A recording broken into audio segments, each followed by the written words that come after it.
Our first look at PAW Patrol the Dino Movie is finally here, and I'll tell you all about it today. Yesterday, Parents.com shared an article of an interview with Cal Brunker, the director of the film, which revealed brand new images from the film as well as an intriguing plot point. The first image has the description of the PAW Patrol ship lands on the shore of a mysterious slush island after a sudden storm. We can assume the ship in question is the aircraft carrier HQ.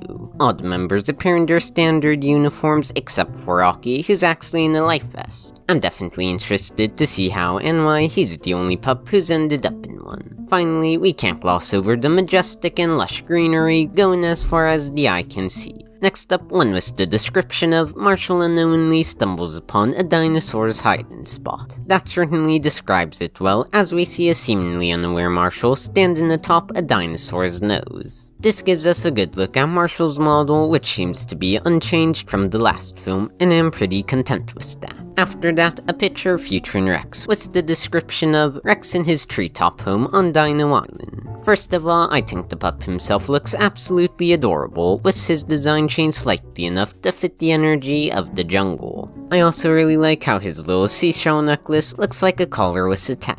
Additionally, in what Mr. Brunker had described as Rex's treehouse, we can spot various different tools and gadgets that seem to be hand, or rather paw, crafted. Also, I just really appreciate how lively and full this shot looks. Now, an image that has the description of the PAW Patrol takes in a striking view from a cliff on Dino Island. Admittedly, I do find most of the pups look a bit odd, but I think it's just because of how their eyes are here, plus the fact that this was likely taken from a scene with a law movement. Anyways, it's here that we learn their pup packs are equipped with grappling hooks. This picture also shows off their dino-themed uniforms quite well. And of course, the incredible foliage visible behind them mustn't go unnoticed. And if you've enjoyed so far, Rex would like it if you'd like the video and subscribe. Afterwards, an image with the description, the PAW Patrol peers down a tree trunk slide while exploring the island. This one piques my interest quite a bit, as we only see the very top of the slide mentioned, but I imagine that it's one of Rex's creations. Besides that, the pups fortunately look a lot more like themselves here. Not much more to note with this, except that it's the clearest look at the pups thus far. And here's the final one of the batch with the description of Rex shows the PAW Patrol around Dino Island, which had previously been cut off from the rest of the world and remains frozen in the time of the dinosaurs. We see various different dinos doing various activities in a vast open field. The team seems to be gazing upon it in awe. I mean, as they should be, because it's certainly a spectacular sight. The only other thing I noticed here is that Rocky's helmet seems to represent a backwards baseball cap, which I think would have been far more fitting for Zuma, who's worn such before, but still a cute detail nonetheless. Regarding the interview, it mostly echoed plot points and such we were already aware of, but there was one particular statement that caught my attention. There's a single sentence which reads, "Fans will also get to learn more about Marshall's backstory." Later on, we get some comments from Cal Brunker elaborating on this and how Marshall struggles with his clumsiness and the mistakes he makes. Overall, this is very exciting because while a backstory was expected, seeing as the last two films each contained one, this is our first official confirmation of it. Anyways, that's all for this video. If you enjoyed, go check out that one right there, and as always, I'll see you next time.